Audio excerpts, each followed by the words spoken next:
성부와 성자와 성령의 이름으로 아멘. 예수님과 어머니 하나 되신 성심을 통해 아버지 뜻 안에서 기도드립니다. 사랑하는 하나님 아버지, 저희가 듣겠습니다. 말씀하여 주시옵소서. 오늘도 저희들의 영혼을 밝히는 진리의 빛을 가르쳐 주시는, 그래야 깨닫게 해 주시는 아버지 지고하신 사랑에 감사드립니다. 아버지, 매일 가르쳐 주시는 그 빛의 나라에 어떻게 하면 더 잘 반영할 수 있을까? 그저 아버지께 잘 반영할 수 있는 은총만을 주시옵소서. 저희들에게 필요한 것은 그것뿐이옵니다. 그저 자비를 베풀어 주셔서 가련하고 불쌍한 저희들이 이 신적인 아름다운 질서의 그 차원의 나라의 규칙과 질서가 저희들의 새로운 사고방식이 될 수 있도록 매일 매 순간 창조시켜 주시옵기를 갈망으로 청원드립니다. 이 모든 기도 우리 주 예수 그리스도의 이름으로 기도드리나이다. 아멘. 성부와 성자와 성령의 이름으로 아멘. 안녕하십니까? 하나님의 뜻 성교의 피아수녀입니다. 오늘도 여러분들과 함께 성경 말씀을 통해서 하나님 아버지께서 가르쳐 주시는 그 빛의 나라인 진리의 세계에 대해 함께 학습해 보도록 하겠습니다. 2021년 12월 16일 대림 제3주간 목요일입니다.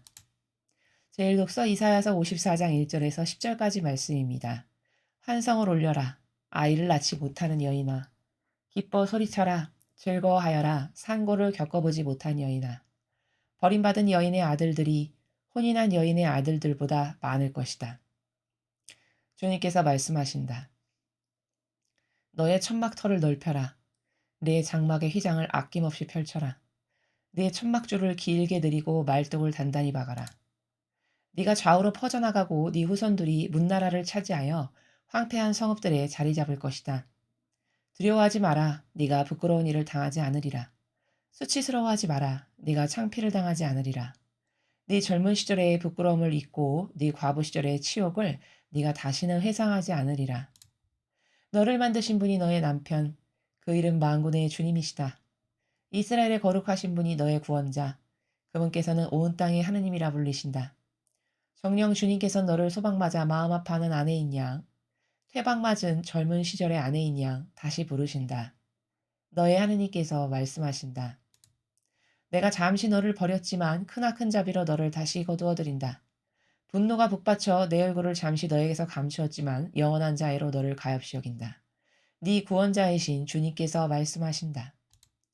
이는 나에게 노아의 때와 같다. 노아의 물이 다시는 땅에 범람하지 않으리라고 내가 맹세하였듯이 너에게 분노를 터뜨리지도 너를 꾸짖지도 않겠다고 내가 맹세한다. 산들이 밀려나고 언덕들이 흔들린다 하여도 나의 자애는 너에게서 밀려나지 않고 내 평화의 기약은 흔들리지 아니하리라. 너를 가엾이 여기시는 주님께서 말씀하신다. 주님의 말씀입니다. 하나님 감사합니다.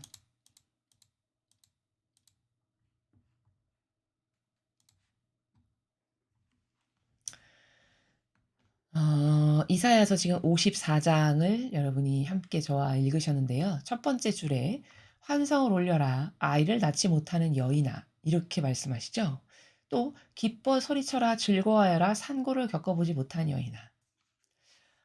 아이를 낳지 못했는데 왜 환성을 올리라고 하실까요? 아이를 못 낳으면 잘못된 거고 비극 아닌가? 그렇죠. 1차원의 나라에서는 그렇게 보여지죠. 또 상고도 겪어보지 못한 여인이면 이 당시에 출산을 하지 못한다. 그러면은 저주받았다고 여기는 그런 시대죠. 그런데 소리치고 즐거워하래요. 아, 그럼 도대체 1절에서 말씀하시는 내용은 어떤 나라일까요?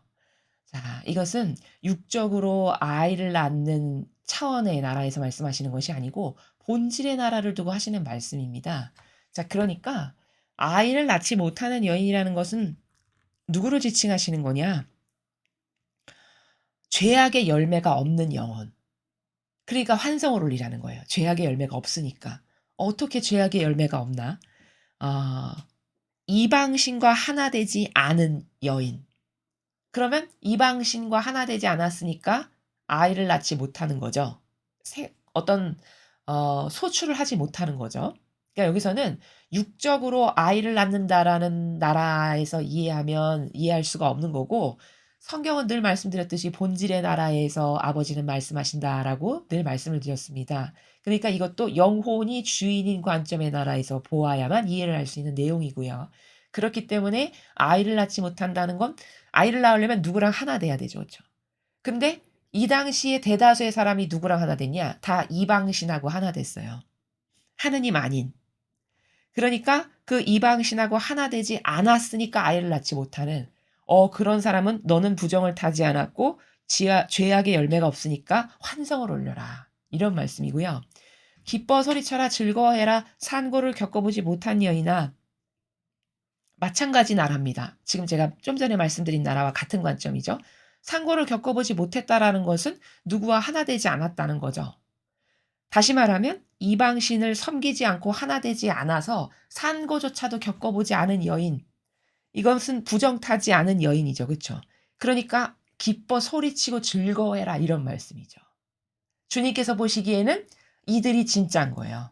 대다수는 다 아이를 낳은 여인이고 산고를 겪어서 이방신과의 하나됨으로써 거기서 뭔가 열매를 맺은 이런 영혼들인데 하나님 관점에서 봤을 때는 저 이방신을 거부하고 하나 되지 않았으니까 그 이방신하고 하나 돼서 맺은 열매도 없고 산고도 겪어보지 않았으니까 죄악의 열매가 없는 깨끗한 영혼이죠. 그러니까 환성을 올려라, 기뻐해라, 소리쳐라, 즐거워해라 이렇게 말씀하시는 겁니다.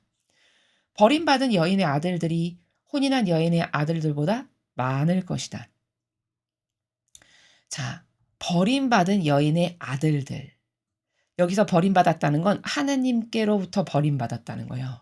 그러면 하느님으로부터 버림받은 그 여인의 아들이니까 후손이죠. 그렇죠? 하느님으로부터 버림받은 그 조상의 후손들이 다시 말하면 누구를 말하냐? 바빌론에 유배 갔다가 돌아오게 되는 그들의 후손들. 바빌론에 유배 간 그 이스라엘 백성들의 후손들 있죠. 그들을 말씀하시는 거죠. 그들이 버림받은 거잖아요. 그 버림받은 여인의 아들들이니까 바빌론에 유배 갔다가 돌아올 때쯤 되면 그들의 후손들이 돌아오는데 그 후손들. 그들이 혼인한 여인의 아들들보다 많을 것이다. 주님께서 말씀하신다. 자, 그렇게 버림받은 바빌론에 유배 갔다가 돌아온 이들의 후손들이 혼인한 여인의 아들들보다 더 많을 것이다. 주님께서 말씀하시기를 혼인한 여인의 아들들은 그러니까 이방인하고 하나 돼서 뭔가 열매를 맺었던 이들보다 이제 그 후손들이 점점 더 많게 될 거다. 왜? 유배 갔다가 이제 돌아오게 될 거니까요. 너의 천막 털을 넓혀라. 네 장막의 휘장을 아낌없이 펼쳐라. 네 천막줄을 길게 늘리고 말뚝을 단단히 박아라. 2절의 말씀은 견고한 집을 지을 수 있게끔 털을 넓히고 준비를 해라라는 거죠. 왜? 이제 유배 갔다가 온 사람들이 다시 축복받고 잘 살 수 있도록 아버지께서 그들을 돌보아 주실 테니까 너는 터도 넓히고 휘장도 아낌없이 펼치고 줄도 길게 내리고 이렇게 든든하고 견고한 집을 지을 준비를 해라. 이런 말씀이시죠. 네가 좌우로 퍼져나가고 네 후손들이 문나라를 차지하여 황폐한 성읍들에 자리 잡을 것이다. 두려워하지 마라. 네가 부끄러운 일을 당하지 않으리라. 수치스러워하지 마라. 네가 창피를 당하지 않으리라. 네 젊은 시절의 부끄러움을 잊고 네 과부 시절의 치욕을 네가 다시는 회상하지 않으리라. 자, 네 젊은 시절의 부끄러움. 기양 갔을 때, 바빌론으로 끌려갔을 때 있었던 그 모든 일들이 젊은 시절의 부끄러움이죠. 또 과부 시절의 치욕, 기양 갔을 때 당했던 수많은 모욕과 치욕, 그 남의 나라에서 받았던 수치와 모욕들, 이런 것을 이제 네가 다시는 회상하지 않아도 된다. 왜? 유배 갔다 온 이들에게 하나님께서는 다시 축복해 주시고 그들이 잘 살게 해 주실 것이므로 이런 말씀입니다. 너를 만드신 분이 너의 남편, 그 이름 만군의 주님이시다. 자, 너의 남편, 즉 예수님을 말씀하시는 것이죠. 너를 만드신 분이 너의 남편. 예수님을 말씀하시면서 그 이름 만군의 주님이시다. 즉 모든 민족의 주님이시다. 이런 말씀이시고요. 이스라엘의 거룩하신 분이 너의 구원자, 그분께서는 온 땅의 하느님이라 불리신다. 정령 주님께서는 너를 소방 맞아 마음 아파하는 아내인 양, 태방 맞은 젊은 시절의 아내인 양 다시 부르신다. 너의 하느님께서 말씀하신다. 버려져서 아버지께 모욕과 역겨움만을 드리고 이방 신이나 섬기고 이래가지고 태방 맞고 소방 맞아서 쫓겨난 거죠. 다시 말하면 지금 비유로 아버지께서 말씀하신 거면 그래서 바빌론이라는 나라의 대제국에 끌려가서 거기서 어, 귀양살이를 한 거죠. 이 백성이. 그것을 소방 맞았던 시절, 태방 맞았던 시절. 근데 그때 시절이 두고두고 마음이 아프신 거예요. 왜? 아버지 자식이니까. 그러니까 두고두고 마음이 아프셨는데 이제 갚을 걸 다 갚았으니 세 번에 걸쳐서 3차에 걸쳐서 귀환을 하게 하시죠. 그리고서는 다시 돌보고 축복하시겠다라는 내용의 나라에서 지금 계속 말씀하시는 겁니다. 내가 잠시 너를 버렸지만 그렇죠. 하느님께 올바로 반향을 하지 못해서 역겨움과 모욕만을 들여서 버렸죠. 바빌론으로 유배가도록. 그러나 크나큰 자비로 너를 다시 거두어 드린다. 분노가 북받쳐 내 얼굴을 잠시 너에게서 감추었지만 영원한 자애로 너를 가엾이 여긴다. 네 구원자이신 주님께서 말씀하신다. 이스라엘의 처지가 한없이 가엾고 안쓰럽고 불쌍한 거죠, 이제. 그렇게 고통받으면서 사는 것을 보니까. 이는 나에게 노아의 때와 같다. 노아의 물이 다시는 땅에 범람하지 않으리라고 내가 맹세하였듯이 너에게 분노를 터뜨리지도 너를 꾸짖지도 않겠다고 내가 맹세한다. 노아 때 하느님께서 그 타락한 인류를 더 이상 얘네는 희망이 없어. 다 쓸어버리셨죠. 그렇죠? 그리고 올바르게 반향한 노아와 그의 가족 8명과 가축들, 짐승들 요 한 쌍씩만 방주에 넣어서 살리십니다. 그렇죠? 근데 다 쓸어버리시고 나니까 가슴이 또 아프신 거예요. 왜? 자애로우시니까 아버지께서. 그래서 내가 다시는 이렇게 홍수로 인류를 물로 벌하지 않으리라 이렇게 말씀하시잖아요. 지금 그 말씀을 하시죠. 노아의 물이 다시는 땅에 범람하지 않으리라고 내가 맹세하였듯이 너에게 분노를 터뜨리지도 너를 꾸짖지도 않겠다고 맹세한다. 내가 노아의 방주 때 가슴 아파해서 다시는 내 자녀들을 이런 식으로 내가 벌하지 말아야지 한 것처럼 이제 다시 귀환 갔다가 다 갚고 돌아온 이스라엘 백성을 보니까 가엾고 불쌍하고 안타까워서 이제 더 이상 분노를 터뜨리지 말아야지 라고 맹세하신다라는 이런 말씀이십니다. 산들이 밀려나고 언덕들이 흔들린다 하여도 나의 자애는 너에게서 밀려나지 않고 내 평화의 계약은 흔들리지 아니하리라. 자, 이제 앞으로는 산이 밀려나고 언덕이 흔들리는 이런 상황에 처할지라도 그런 상황이 닥치더라도 내 자애로움은 내 자녀들에 대한 나의 자비는 밀려나지 않고 그리고 평화의 계약은 흔들리지 아니하리라. 평화의 계약은 흔들리지 아니하리라고 말씀하신 것은 내가 너희들을 이렇게 다시 돌보아주고 새로운 계약으로서 너하고의 나와의 관계를 새롭게 갱신할 테니 내 안배를 신뢰하고 믿거라 라고 말씀하시는 내용입니다. 그래서 지금 오늘 이 이사야서 54장의 내용은 우리가 성경을 보면 예수님을 신랑으로 비유하시죠. 그리고 인류를 신부라고 비유하십니다. 그럼 왜 그렇게 비유를 하시는 거냐면은 우리는 하나 되어야 되는 관계이기 때문에 그런 거예요. 아버지와 즉 예수님과 하나 되어 완성되어야 되는 관계이기 때문에 신랑과 신부로 비유를 하는 겁니다. 혼인이라는 것은 그 본질의 의미가 신랑과 신부가 아버지 뜻 가운데 하나 되기 위해서 결혼을 하는 거죠.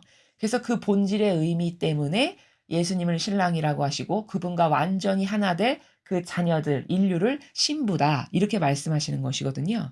근데 그 신부의 차원에서 봤을 때 아이 못 낳고 상고를 겪어보지 못한 즉 이방신하고 하나 되지 않았기 때문에 그 당시에 어떤 이방신과의 사이에서 뭔가 소출을 맺지 않았던 죄악의 열매가 없는 그런 여인들아 기뻐해라. 너희들은 어, 그 이방 신과 하나 되지 않았으니까 축복받을 거고 하느님께서 너희들을 두고 기뻐하실 거고 이제 돌아올 유배에서 돌아올 그 자손들을 다시 돌보시고 다시 사랑으로 품어 안으셔서 벌하지 않고 잘 살게 해주겠다라고 말씀하시는 그런 내용입니다. 그래서 정리하면 하느님과 하나 된 영혼들 그런 영혼들은 아버지께서 물론 죄악이 있을 때는 벌도 하시지만 다시 축복해 주시고 용서해 주신다라는 것, 그 내용에 대해서 그 관점으로 오늘 일독서를 볼 수 있습니다. 계속해서 복음 말씀 함께 보시겠습니다.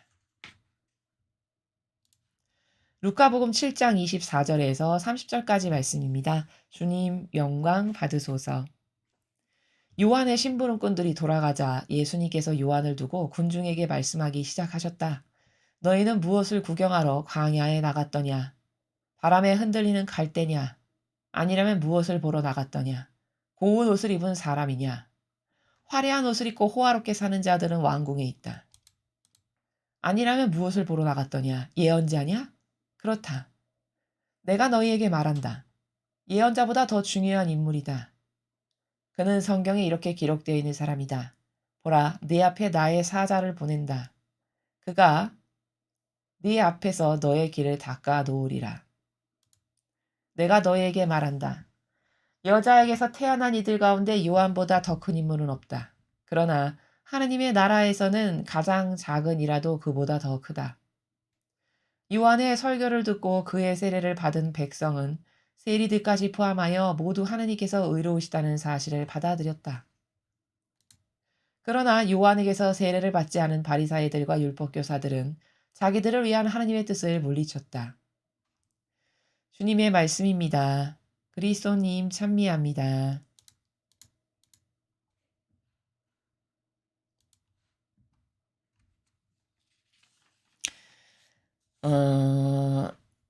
우리가 세례자 요한이 이교도의 교회에서 배운 여러분이 지금까지 배우신 것하고는 달리 왜 사명을 충실히 수행하지 못했던 그런 부족했던 인물이었는가에 대한 평가를 저희 강의를 통해서 여러분은 이제 많이 들으셨기 때문에 충분히 납득과 이해를 하실 것으로 제가 이해가 됩니다. 오늘 예수님께서는 지금 무엇에 대해서 말씀하시는 거냐면 요한의 어리석음이 무엇인가에 대해서 말씀을 하시는 겁니다. 그런데 예수님의 화법이 참으로 독특한 것이 우리같이 저급한 1차원의 인간은 무엇인가를 말할 때 대놓고 비난을 하거나 그렇죠? 직접 화법을 쓰거나 이렇게 하는데 예수님은 지금 그렇게 하질 않으세요. 무슨 말이냐면 지금 이 상황이 뭐냐면 24절에 요한의 심부름꾼들이 돌아가자 예수님께서 요한을 두고 군중에게 말씀하기 시작하셨다. 상황이 뭐냐면 심부름꾼을 보내죠. 요한이 죽기 전에. 그래서 왜 보냈냐면 오시기로 한 분이 맞습니까? 이거 물어보려고 보내요. 자기 제자들. 그러니까 예수님께서 요 앞에서 뭐라고 답변하시죠? 너가 가서 본 대로 이야기해라. 이렇게 말씀을 하십니다. 보지 않고도 믿는 사람은 행복하다. 이렇게 이야기를 하시거든요. 그러면 그 말씀 속에 숨어있는 그 행간 너머에 있는 본질의 의미는 뭐냐면 부정적인 거죠. 세례자 요한에 대해서. 보지 않고도 믿는 사람은 행복하다라고 하는 그 말씀을 통해 요한이 믿지 않았구나. 예수님을. 메시아요 그리스도라는 걸. 그럼 과거에 요한이 긍정적으로 말했던 건 뭡니까? 저는 신발끈을 풀어드릴 자격조차 없고요. 뭐 이렇게 했던 것들이 있었잖아요. 그건 뭐냐면 여러분 사람이 인간적일 때는 이렇게 자기 제자 불러서 확인해 오라고 하고 또 성령이 잠깐 충만해서 반짝할 때는 하느님께서 말씀하실 그런 내용을 올바른 반향으로 하고 이렇게 왔다 갔다 하는 거거든요. 왜? 완벽하지가 못하니까요. 근데 요한은 좀 그것이 심했죠. 그쵸? 다시 말하면 세례자 요한에 대해서 여러분이 정확하게 분석을 하시려면 성경 전체에서 세례자 요한을 치셔서 세례자 요한과 관련된 대목을 모조리 다 뽑아서 그것을 비교 분석해 보면 이 사람은 긍정적인 말도 했다가 부정적인 말도 했다가 다시 말하면 성령이 임하셔서 옳은 말 할 때도 있었다가 다시 자아로 돌아오면 마귀 종이 되어서 이상한 말도 했다가 이렇게 왔다 갔다 한다는 것을 충분히 분석을 할 수 있습니다. 그래서 질 떨어지는 반향을 했다라고 결론 내릴 수밖에 없는 거예요. 그것은 우리가 임의로 결론을 내리는 것이 아니라 예수님께서 성경에서 그의 마지막 그 천상에서 누릴 자리가 어떠한가를 오늘도 말씀하시죠. 그렇죠? 오늘 이렇게 말씀하시잖아요. 내가 너에게 말한다. 여자에게서 태어난 이들 가운데 요한보다 더 큰 인물은 없다. 이 말씀은 축복을 받았는데 여인이라고 하는 그 인간에게서 태어난 사람 가운데 세례자 요한보다 더 큰 인물은 없다는 거는 그 사명도 가장 크고 축복도 그 사명을 행할 수 있을 만큼 하나님은 충분히 축복하시기 때문에 축복도 더 큰 축복을 받는 사람은 없다는 뜻입니다. 그러나가 근데 하이라이트예요. 그러면 앞에 이렇게 긍정적으로 세례자 요한을 평가하셨으나 그러나라는 거는 반하는 거죠. 긍정에 반하는 것을 지금 결론 지으신다는 거잖아요. 어떻게 반하는 거냐? 그러나 하나님 나라에서는 가장 작은 이라도 그보다 더 크다.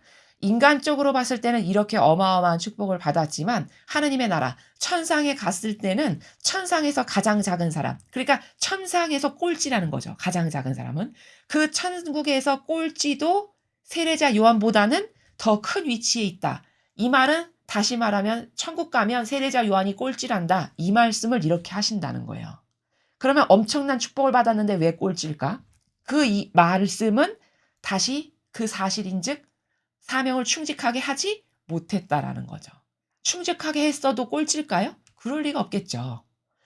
이렇게 평가를 이미 예수님께서 이 지상에서 내리셨단 말씀입니다.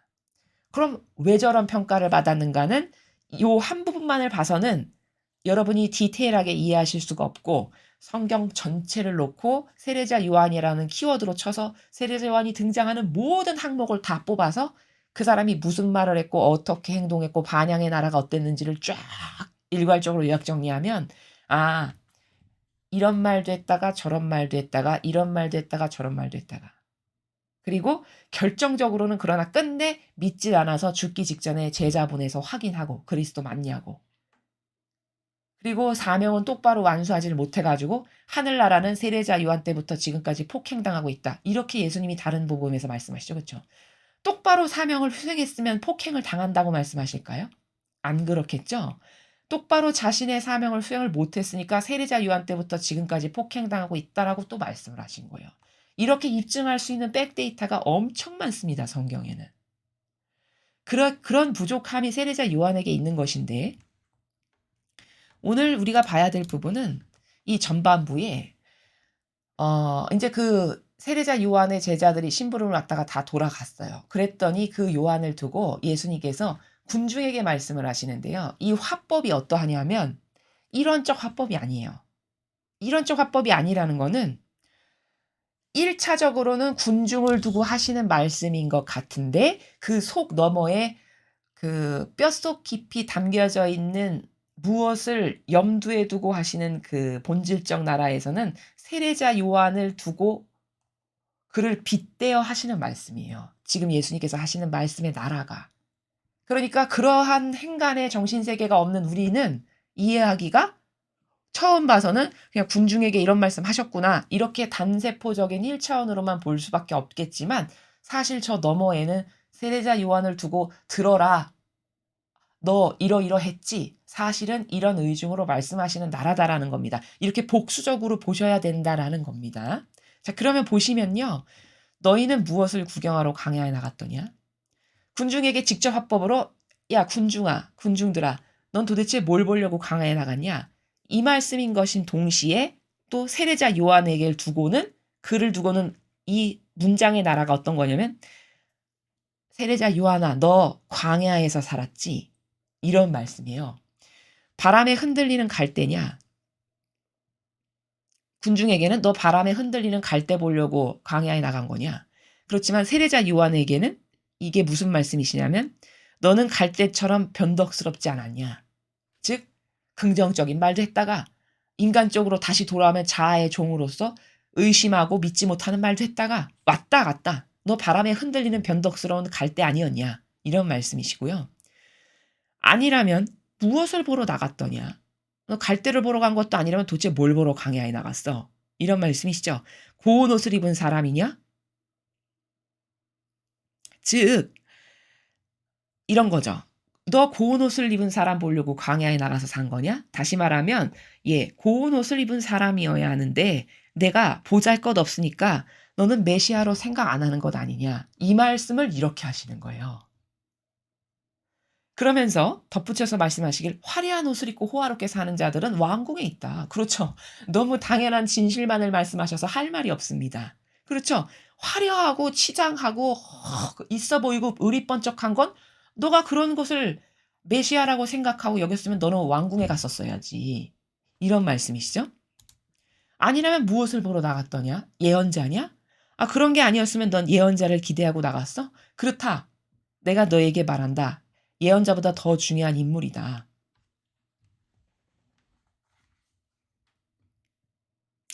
그는 성경에 이렇게 기록되어 있는 사람이다. 보라, 네 앞에 나의 사자를 보낸다. 그가 네 앞에서 너의 길을 닦아 놓으리라. 이런 사람을 보내시기로 성경에 기록되어 있는 이런 사람을 보내시기로 해서 온 사람이라는 거죠.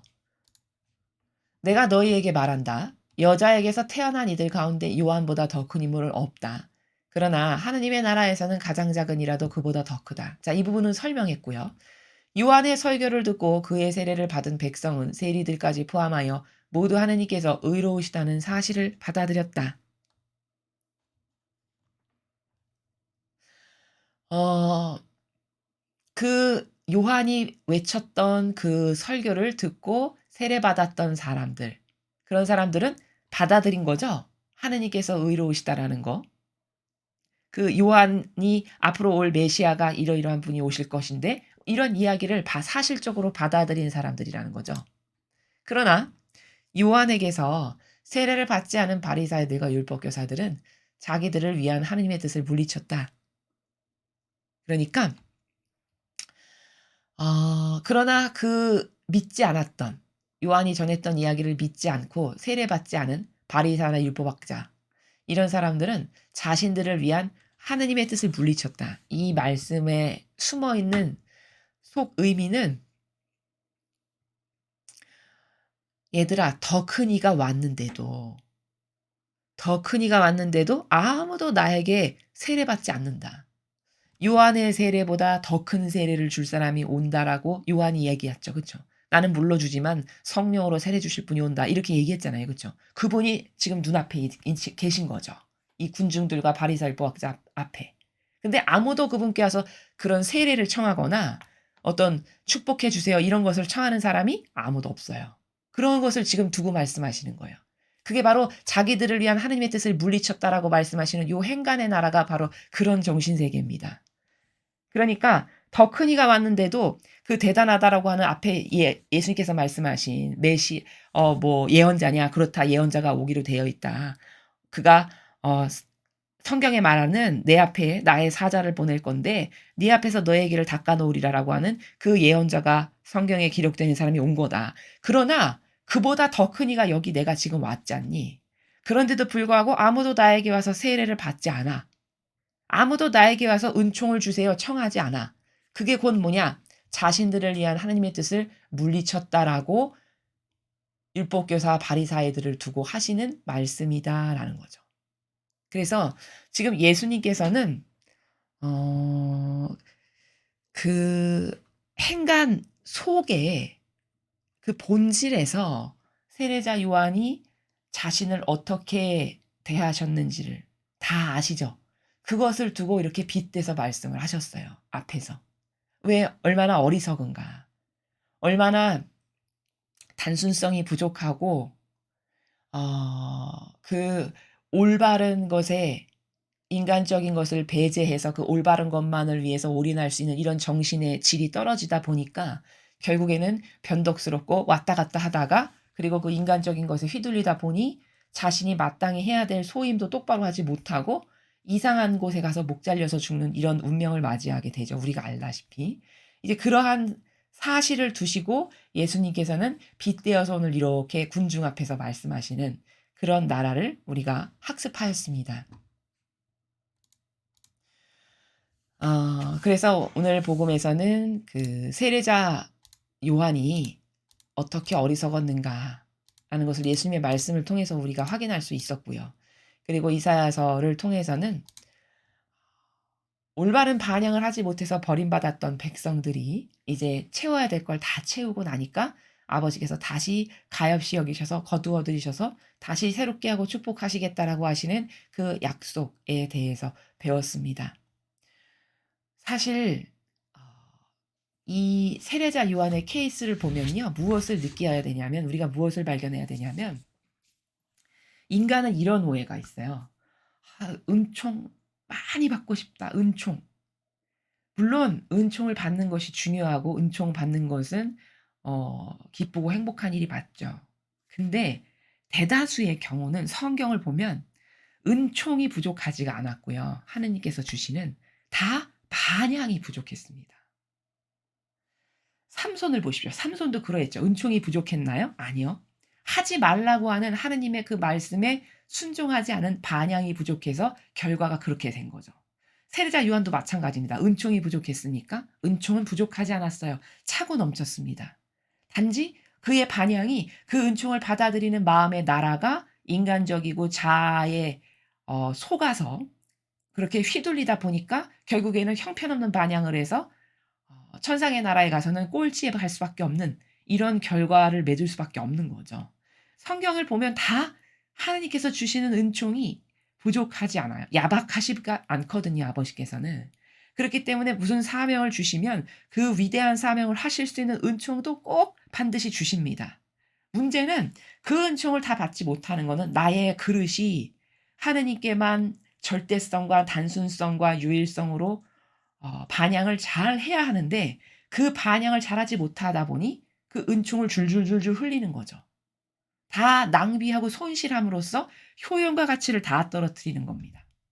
그랬던 사람이 삼손이고 세례자 요한이고 사울 왕이고 성경에 실패한 모든 사람들이 다 그런 케이스에 해당한다라는 겁니다. 그래서 우리는 오늘 이 복음을 통해서 발견해야 될 건 뭐냐면 은총 주세요 하느님 은총 주세요. 은총 받고 싶어요. 이러한 기도도 우리가 갈망으로 해야 되겠지만 그것보다 더 중요한 것은 하느님께서 나에게 뭘 주셨지만 내가 그것을 잘 간수하고 있나 혹은 간수한다는 건 다른 관점의 차원에서 표현하면 내가 반향을 그 주신 것에 대해서 충분히 감사하고 똑바로 올바르게 반향하고 있는가. 이것을 점검하고 체크해야 성경에 나오는 실패한 사람들의 그 길을 가지 않을 수 있다. 그런 걸로 경각심을 가질 수 있고 그런 걸로 나 자신을 잘 수신할 수 있다라는 점입니다. 오늘 우리가 이것을 하나 배우고 마음에 새겨서 우리들의 것으로 만들었으면 좋겠습니다. 이상으로 2021년 12월 16일 대림 제3주간 목요일 복음 해설을 마치겠습니다. 감사합니다.